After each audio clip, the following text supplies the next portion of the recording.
Hi, today in this video I'm going to explain you what I learned from investing with AI. The first thing that I learned is that dividends actually don't matter. Why?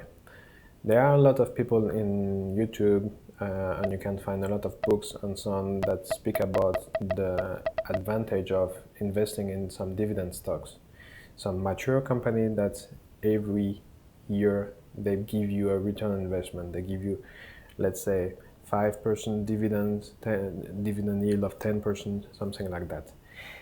This actually doesn't add any value to your portfolio because there is actually two ways to see a return on investment when you buy a stock. The first one is the dividend and the second one is the price.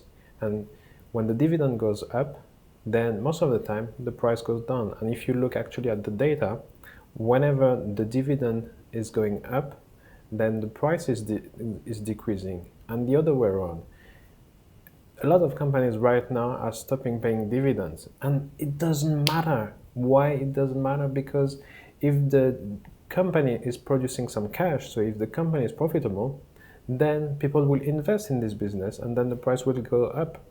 Or if some companies are actually paying some dividends, but the business is not producing any value, then the price will go down. So you don't. It doesn't matter if you get some dividend at the end of the day because your investment is worth nothing. And the data shows it that it's pointless to invest in dividend companies or investing in some companies just because they are paying dividends. In fact, in many countries, if you invest in dividend stock rather than if you are looking for a price increase of your stock, so you might be better off if you invest in capital gain, so price increase, rather than if you invest in some dividend stocks. Because the states will tax you more if you get some dividends. So if you get, let's say, 20% return investment with dividends, you will pay more taxes, and most of the time 2 times more taxes than if you have a capital gain of 20%.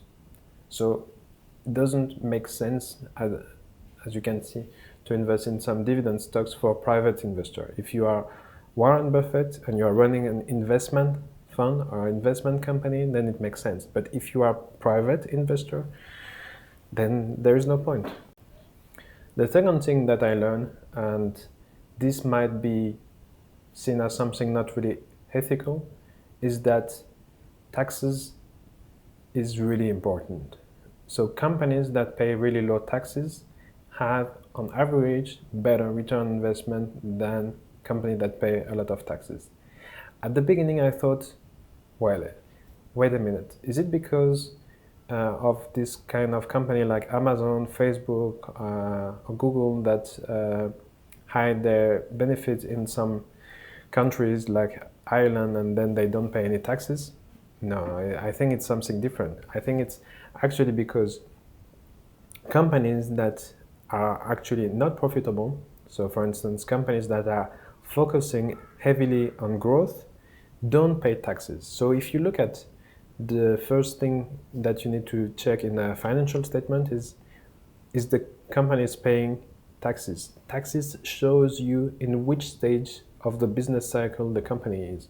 If they are spending a lot of money in research and development, if they are spending a lot of money in sales and marketing, or if they are spending a lot of money in growing their business, and because of that they don't pay taxes, then you want to invest in this kind of business because in the future they will be bigger, and of course the share price and the size of the company will increase. That's why I think it's better to invest in some companies that have a growing potential rather than companies that are already mature. And therefore the data, and when you look at purely the data, it tells you that companies that don't pay taxes perform better in the stock market than companies that pay more taxes. The third thing that is really important is the leverage. The leverage is actually how much debt has the company compared to the equity. So the equity is the market cap, how many shares and what is the value of all these shares of the company compared to the debt.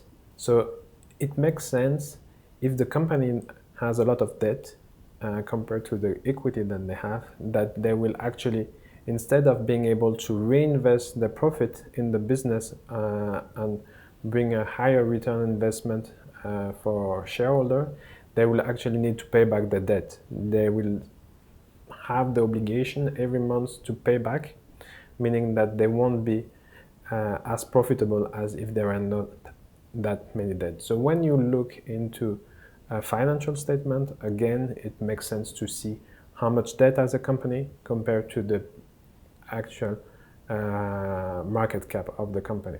And finally, anything can be significant. Return on investment, operating margin, profitability, and so on. Anything can be important. So that's why when I look into an investment and when I want to invest in a business, I cannot compare so many different financial statements. And that's why I decided for myself to create a kind of algorithm that can tell me, okay, this might be a good company because this ratio and this ratio is interesting. But comparing 500, 1,000 companies is really a lot of time. That's why I developed for myself a systematic way to analyze this, and that's why I want to share it with you. Thank you for watching. I hope you'd like this video. Don't forget to subscribe to my channel if you want to see more investment related content, and I see you next week. Stay tuned.